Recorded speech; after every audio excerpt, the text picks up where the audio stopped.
Night settled over Brighton City, like velvet poured across glass towers. Street lights flickered alive.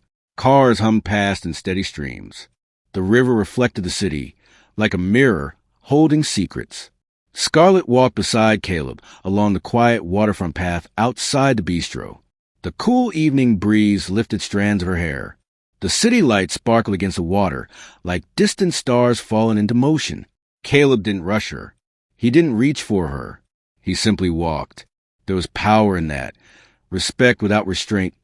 Closeness without demand. Scarlett's steps gradually slowed, not from exhaustion, but from the weight of choosing to speak. "You said something earlier," she murmured, "about standing, not bowing." Caleb looked down at her, not towering, but steady. "I did." She exhaled, voice soft. "I don't know if I remember how to stand." "You never stop," he said quietly. "You just forgot what it felt like." Her breath caught, because something in the words hit bone-deep truth. They reached the railing overlooking the river. Scarlett leaned slightly forward, fingers brushing the cool iron. The city's lights rippled across the water. "There was a time," she whispered, "when I believed I could change the world, or at least change mine." Caleb didn't interrupt. "But dreams can be hunted, you know," she continued. "And when they break, the pieces cut." Caleb's voice was quiet, resonant. "Then we learn where to hold them so they don't draw blood." Scarlett closed her eyes. She didn't cry, but something inside her shifted. She turned to him, not fragile, not timid, present. "Why are you helping me?" she asked softly. Not suspicious, not defensive, simply truth-seeking. Caleb didn't look away. "Because someone once helped me when the world tried to take everything," he said. "And because I recognize the look in your eyes. The one people get when they've learned to endure instead of exist." Scarlett's throat tightened. "And because," he added gently, "you deserve to choose your own life again." Her breath trembled, not with fear, with remembrance of the girl she used to be.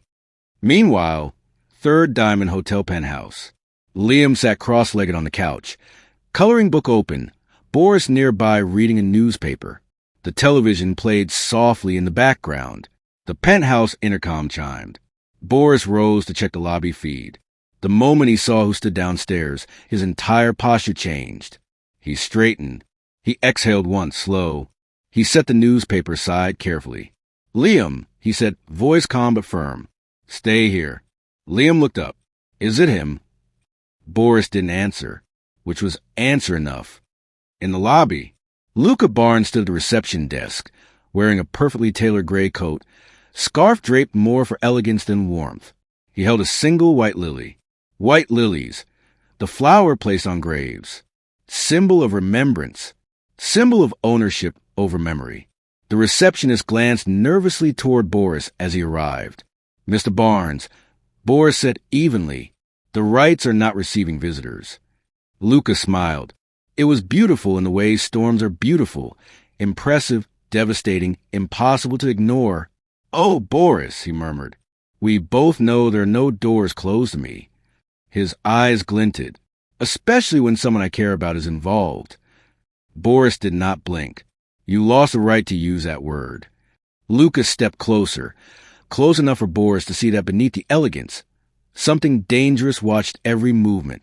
"You think Caleb understands her?" Luca asked. "Caleb, right, only knows how to keep. I am the one who knows how to take." The words were calm. Too calm. Boris's jaw tightened. "Leave." Luca's smile sharpened. "You don't understand. Old friend." His voice dropped to a whisper.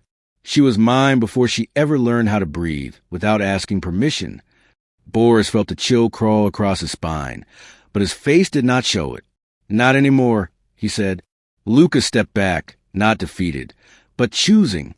"For now," he murmured, "give Caleb my regards." He placed a white lily on the marble floor and left. The lobby went silent. Boris stared at the flower a long moment, then slowly crushed it beneath his boot. Back at the Riverwalk, Scarlett leaned against the railing, wind brushing her cheeks. Caleb watched her, not as something delicate, but as someone real. He didn't speak first. He waited. Scarlett finally turned toward him. "Caleb," she said softly. I'm not asking to be saved. I know, he replied. I'm just tired of surviving alone. His expression changed, not in shock, not in triumph, but in recognition. He stepped closer, not enough to corner, not enough to claim, just enough that the space between them acknowledged itself. You won't be, he said simply. Scarlett's heartbeat stilled, then steadied into something new. She nodded and chose to believe him. They walked back to the car together, but before Caleb opened her door, his phone buzzed. He read the message. His jaw clenched, not with fear, but with cold, calculated awareness. It was from Boris. A picture. A single white lily. No words. Caleb's eyes lifted to Scarlett. His expression was still gentle, but something behind it sharpened, like steel pulled from flame. Scarlett, he said quietly, I need you to listen to me. She froze. Something in his tone told her this moment mattered. He looked into her eyes. Luca has made his move. Scarlett's breath caught, not in surprise, in recognition. It won't be like before, Caleb said, voice low. I don't lose the people I choose to stand beside. Her heart kicked hard, not in fear, in awakening, in something alive, something returning to life. Scarlett lifted her chin, no longer bowed. Then let him come, she said softly. Caleb's gaze held hers, and for the first time, they weren't two people surviving the world. They were two people preparing to fight it. Together, rain fell in slow, deliberate sheets across the city. Not thunder, not wind, just rain, the kind that narrows the world to what is immediately in front of you. The world had shifted since the white lily. Caleb drove silently, one hand on the wheel, one resting loosely against the armrest. Scarlett sat beside him, fingers laced in her lap, watching droplets chase each other down the window. She didn't ask what the message meant. She already knew. Caleb didn't force reassurance. He didn't fill the silence to soothe it. He let her feel, because he knew survival sharpened a person in ways comfort never could. Finally, the car eased into the underground garage of the Third Diamond Hotel. Scarlett blinked. Your place? No, Caleb answered. Liam's. She turned to him. He didn't clarify. He didn't need to. Scarlett nodded once. The elevator ride was quiet, but not heavy, more like the breath before truth arrives. When the doors opened, soft laughter drifted down the hall. Liam, drawing again. The sound eased something inside Scarlett she didn't realize was tight. Caleb opened the penthouse door. Liam looked up from the carpet and lit up Scarlett. He dashed toward her, only to slow just at the last step, as if remembering she might not be ready. Scarlett knelt, arms open without thinking. Liam folded into her gently, not clingy, not desperate, just warm. Scarlett held him, and for the first time in a long time, her heart remembered softness. Boris cleared his throat. Caleb looked up. Their eyes met. No need for words. Scarlett stood. Something happened, she said quietly. Boris nodded once. Scarlett didn't ask for details. Instead, she straightened her shoulders. Okay, she said. Then let's not pretend otherwise. Caleb stepped beside her, close enough to be presence, not pressure. We don't move in fear, he said. We move in preparation. Scarlett nodded, but before the plan could unfold, Liam tugged her sleeve. Scarlett knelt again, softer this time. Liam pointed at the drawing he'd been working on. 3 figures stood in bold crayon strokes. A tall man, a smaller woman, a child holding both their hands. Scarlett's breath caught. This is us, Liam said matter-of-factly. Not question, not hope, truth. Scarlett didn't speak, not for fear of breaking the moment, but her eyes glowed softly, alive, present. Caleb watched the scene, not with possession, with quiet, deeper-than-speech attachment. Meanwhile, across the river, Barnes Holdings Tower, private suite. Luca stood at the window, hands in his coat pockets, watching lightning crease across distant clouds.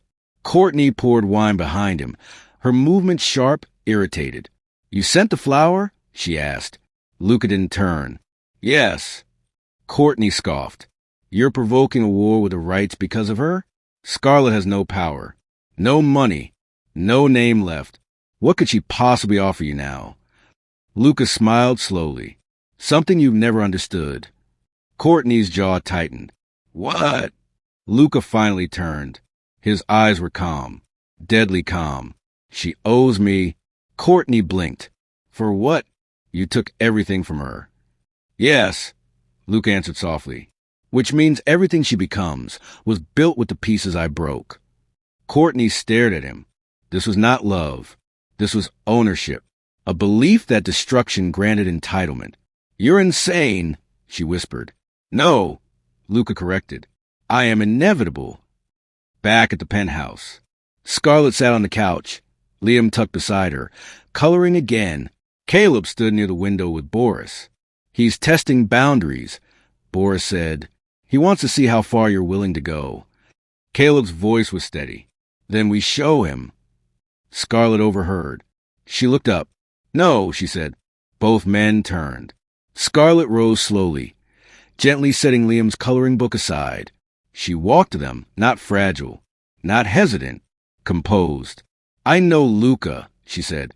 He doesn't take warnings seriously. He treats threats like challenges. If you push him now, he'll escalate. Caleb listened, truly listened. Scarlet continued. But if we let him believe he is controlling the board, if we let him think we are reacting instead of planning, he'll expose his own weaknesses. Boris raised a brow. Caleb's gaze deepened. Scarlet inhaled steadily. I don't want to hide. I don't want to run. But I also don't want to burn down the world just to prove I survived it. Caleb stepped closer. His voice was low. What do you want? Scarlet's eyes found his. I want to take back my life, not just steal out of someone else's hands. Caleb's chest rose in a slow breath. Then we do it your way, he said. No hesitation. No doubt. Scarlet blinked. You're just agreeing? I chose to stand beside you, Caleb said softly. Not over you. Scarlet didn't look away. Because she couldn't. Because his certainty was an anchor in the storm. Liam, still coloring, spoke without looking up. And Papa doesn't break promises. Scarlet's heartbeat stilled. Papa. She looked at Caleb. He didn't flinch. Didn't apologize. Didn't explain. He simply existed with the truth held gently. Scarlet's voice was quiet. Liam thinks of me as family.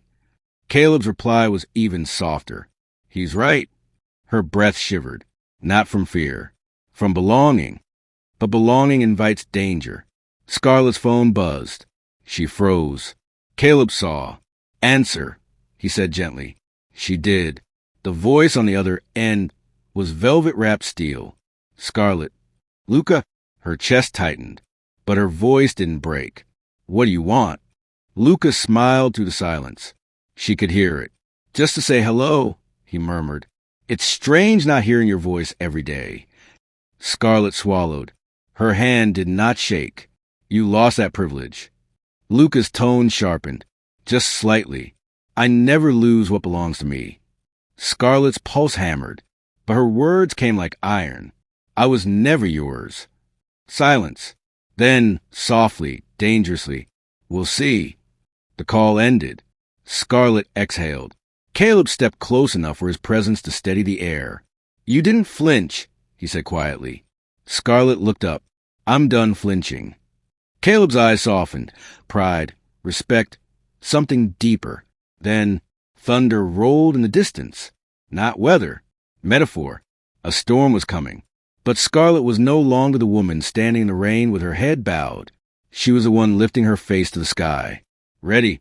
Morning arrived without ceremony. No sunlight. No golden warmth. Just a pale gray sky stretched low over the city, as if the world itself knew that something had shifted. Scarlet woke slowly, curled under a soft throw blanket on the penthouse guest room sofa. She didn't remember falling asleep.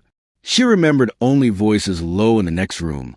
Caleb and Boris, discussing strategy long after midnight. She sat up, stretching gently. The air smelled like coffee. Not bitter. Dark. Rich. Warm. She stood, pulling the blanket around her shoulders, padding quietly through the penthouse. Liam was seated cross-legged at the kitchen counter, cereal bowl in front of him, humming softly as he swung his legs. He saw her and grinned. "You're up."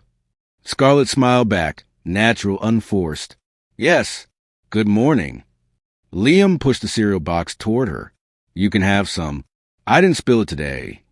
Boris, pouring coffee at the stove, paused mid-motion. He turned. "You didn't spill." Liam lifted his chin with exaggerated pride. "I'm growing." Boris blinked dramatically. "I am unprepared for this level of maturity." Scarlett laughed, quiet but real. The sound startled her.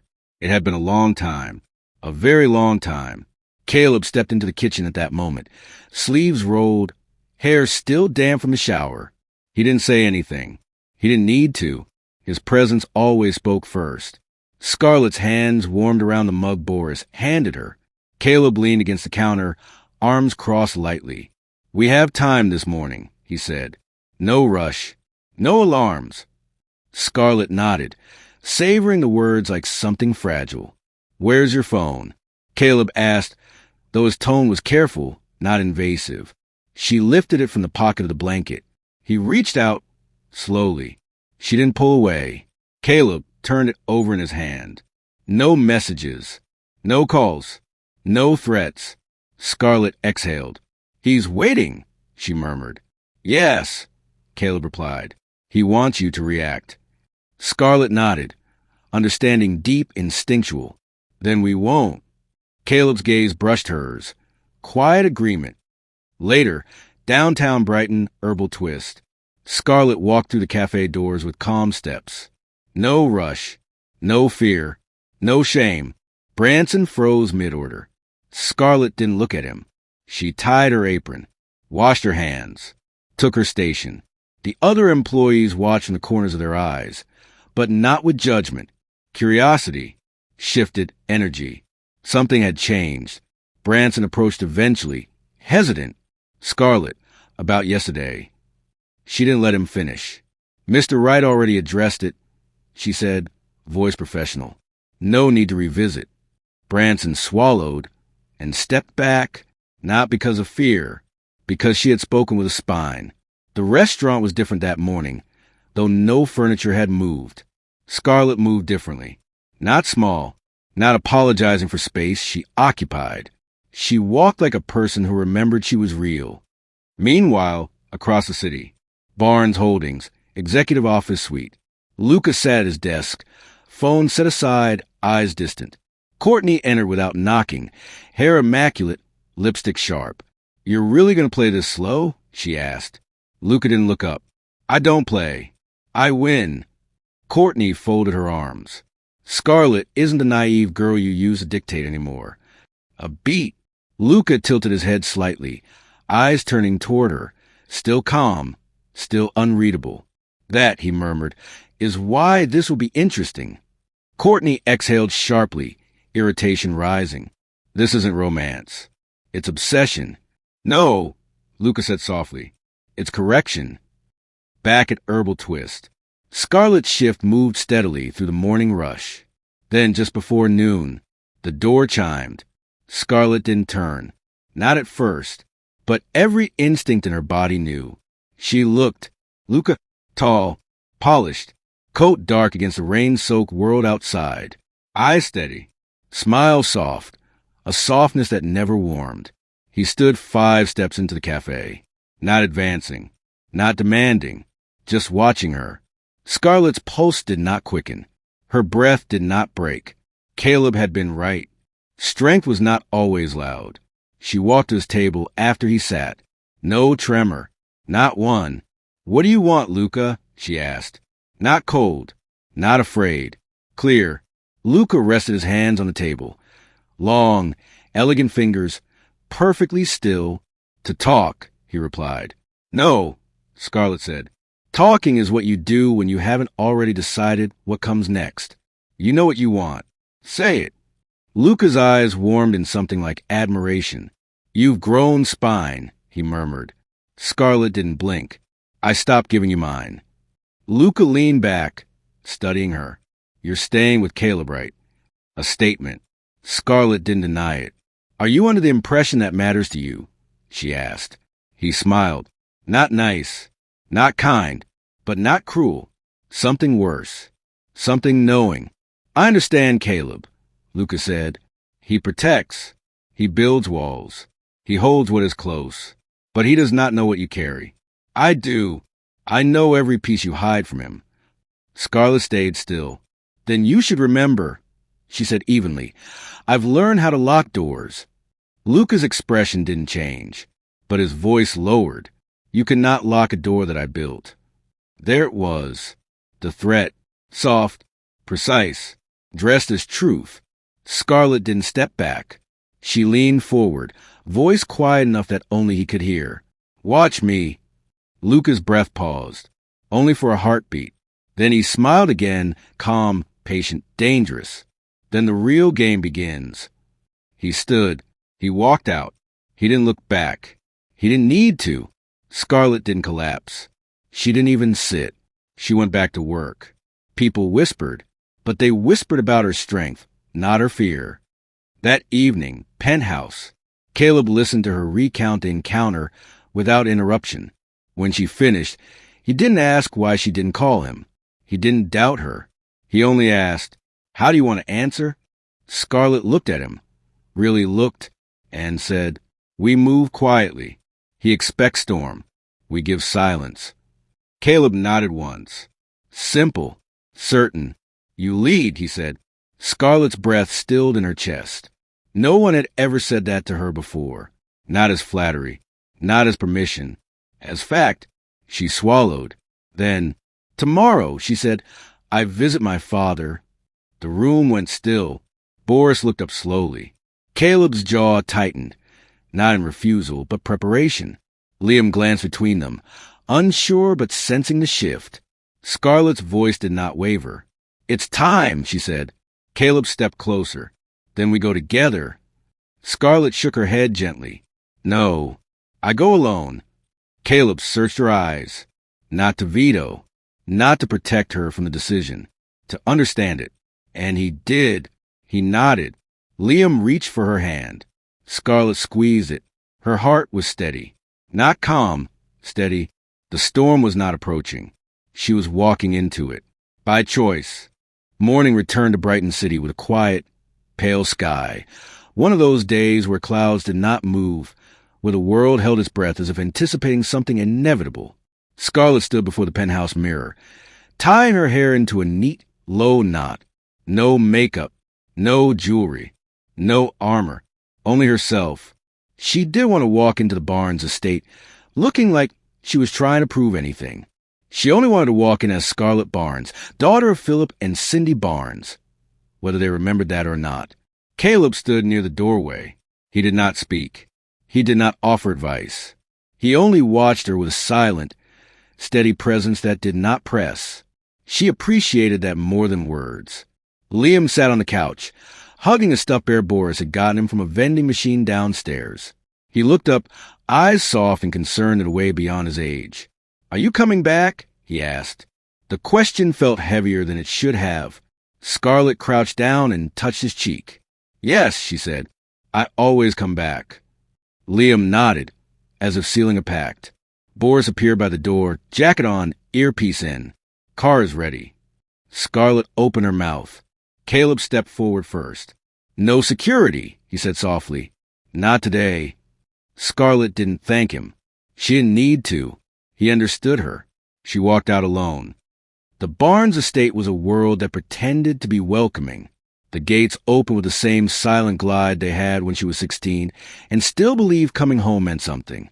The driveway, paved marble and framed by manicured gardens, felt the same. Too perfect, too rehearsed, too engineered to present an image and hide the rot beneath. Scarlett stepped across the stone steps, each footstep echoing memory. The house smelled the same, lavender polish and money. She stood in the foyer and waited. The maid recognized her. The maid froze. "Miss Scarlett." Scarlett offered a small, polite smile. "I'd like to speak to my father." The maid hesitated only half a second before nodding. She remembered Scarlett when she was young. She remembered a soft-spoken girl, erased quietly inside her own home. "I'll let him know," the maid whispered and hurried away.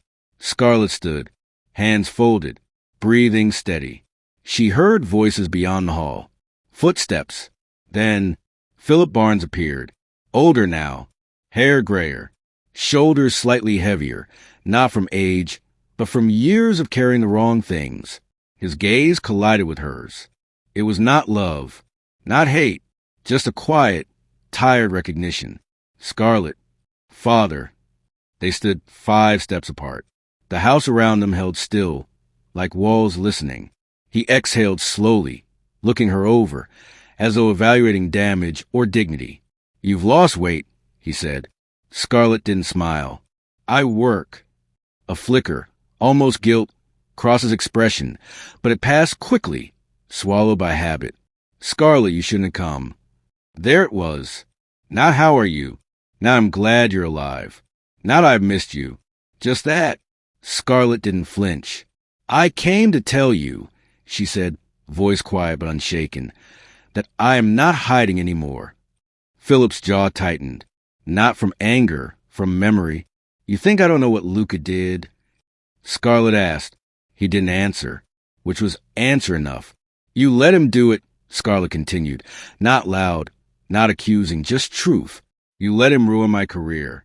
You let him take my future. You let him erase me." Philip closed his eyes. Not denial. Acceptance. "I did," he said. Her breath paused. Only for a second. He stepped closer, voice low and tired. "You were going to destroy yourself fighting him, Scarlett. You don't know what that family can do. I was protecting you." Scarlett stared at him. She spoke very softly. "You were protecting your legacy. Not me." Silence dropped like a curtain. Philip didn't try to deny it. He didn't have the strength to lie anymore. "You wanted me to marry Luca," Scarlett continued. "You wanted to bind the Barnes and James families. And when I refused, when I chose myself, you didn't stop him." Philip's hands trembled, only slightly. "You were my daughter," he murmured, almost to himself. "I am your daughter," Scarlett replied. "You just forgot to act like my father." It was the closest thing to anger she allowed. A breath. A moment. Finally, Philip spoke, voice broken in places he never showed the world. "I failed you." Scarlett felt the words move through her, but they did not heal. They could not undo years. She didn't need them to. She didn't come for forgiveness. She came for clarity. And she had it. "I am building something of my own now," Scarlett said. "And I am not asking for your approval. I only came to tell you, if he comes after me again..." She stepped closer. Her eyes did not shake. "I will not run." Philip stared at her. Truly stared, seeing not the daughter he controlled, but the woman who stood. "There is more in you than I ever allowed myself to see," he said. Scarlett blinked.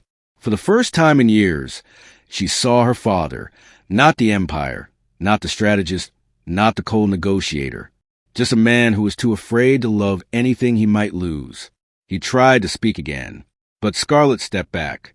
"I have to go," she said. Philip didn't stop her. As she turned, his voice followed, not commanding, not weighted, only human. "Scarlett." She paused. "I hope," he said quietly, "whoever's beside you now treats you better than I ever managed to." Scarlett didn't look back. She didn't need to. She walked out into the cool gray air. Outside the gate, a black Mercedes idled at the curb. The window rolled down. Caleb didn't speak. Scarlett opened the passenger door and sat. Her hands rested quietly in her lap. They drove.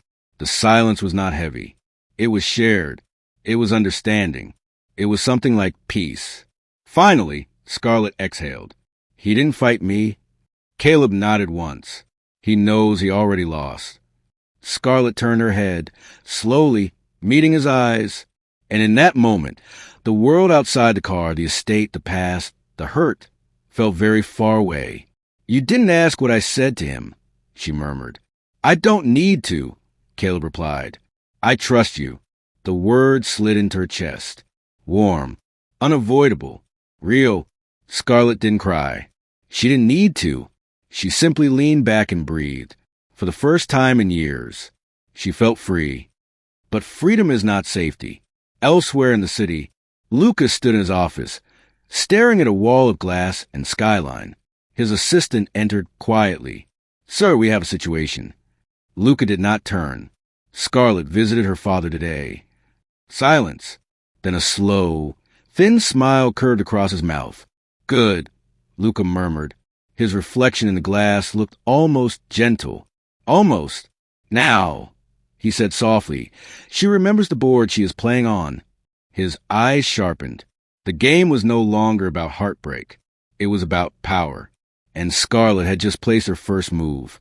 The evening sky over Brighton City glowed the color of deep amber, warm, burning, the atmosphere humming with the strange tension that always comes before something shifts. The kind of twilight that made windows look like stained glass and every shadow feel deliberate. Scarlett stood at the floor-to-ceiling windows of the penthouse, arms folded, staring at the city below. The world seemed impossibly large and impossibly small at the same time. Cars moved like beads on strings. People hurried unaware, while her life, her past, her future, all tightened into a silent turning point. She didn't feel victorious. She didn't feel afraid. Only clear. Caleb watched her from the kitchen counter, leaning against a marble edge, sleeves rolled up, looking like a man who had lived through wars no one wrote history books about. "What did today take from you?" he asked quietly. Scarlett didn't turn. "A version of myself," she said. "One that believed I had to be grateful for being tolerated." Her reflection in the glass looked older than she felt, older than she should have ever needed to be. "I thought walking into that house would break me," she continued. "But it didn't. It was already broken." Caleb stepped closer, not touching, not crowding, just there. "And now?" he asked. Scarlett breathed slowly. "Now I choose what I become next." The city lights flickered on, one by one. Her pulse matched their rhythm. Elsewhere, Luca's penthouse. The room was made of glass walls and dark steel, the kind of place designed to intimidate without needing to speak. Luca stood near the bar, swirling whiskey in a crystal glass, watching the city as if he owned it. His right-hand man, Sterling, leaned against the desk. "She's with him again," Sterling said. "You mean the Mercer heir?" Luca replied. "Not jealous, not angry, analyzing. Caleb Mercer, military record, former strategic intelligence, now controls half the Mercer portfolio." Luca's lips twitched in a slow smile. "Interesting," he murmured. "So she didn't just hide. She aligned." Sterling nodded. "She's not the same girl anymore." "No," Luca said softly. "I made sure of that." He downed the whiskey in a single swallow. "Prepare the invitations. The charity gala will happen Friday." Sterling blinked. "You want her to attend? With Mercer at her side?" A quiet, razor-edged smile. "That is precisely the point. The game was not over. It was just beginning." Back at Caleb's penthouse, the air felt quieter now, the earlier tension settling into something calmer, an exhale after a long-held breath. Scarlett moved to the couch, sitting down slowly, as though letting herself arrive back into her own body. Caleb sat beside her, not too close, not too far. "Just right. You didn't ask what I said to Luca," she said. Caleb's eyebrow lifted slightly. "If you wanted me to know, you'd tell me."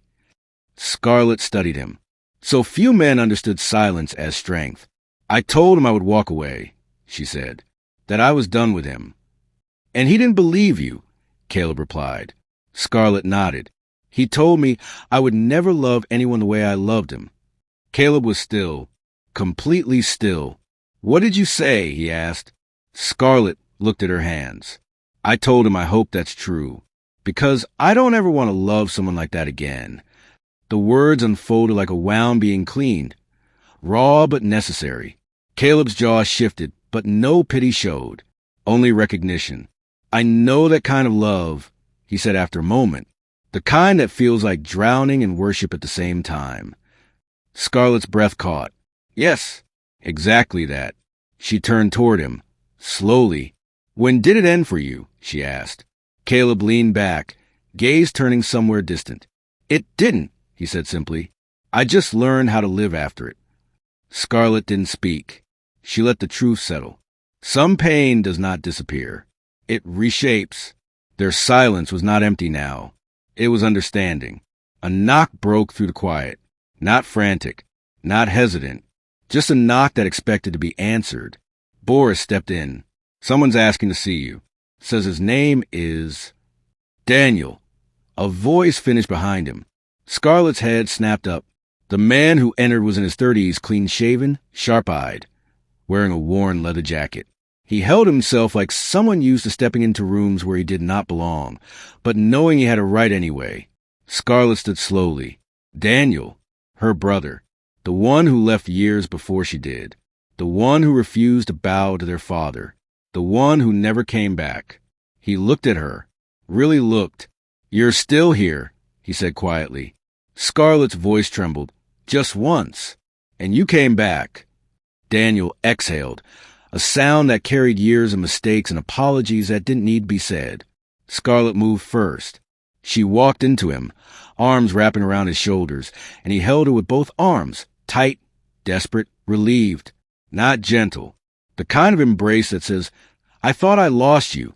Caleb looked away, giving them the space of dignity. Liam peeked from the hallway, clutching Boris's pant leg, eyes wide and curious. Daniel pulled back slightly, studying Scarlet's face. "You look like Mom," he murmured. Scarlet swallowed. "I know." His jaw clenched, not from pain, from memory. He looked past her, eyes landing on Caleb. "That him?" Caleb nodded once.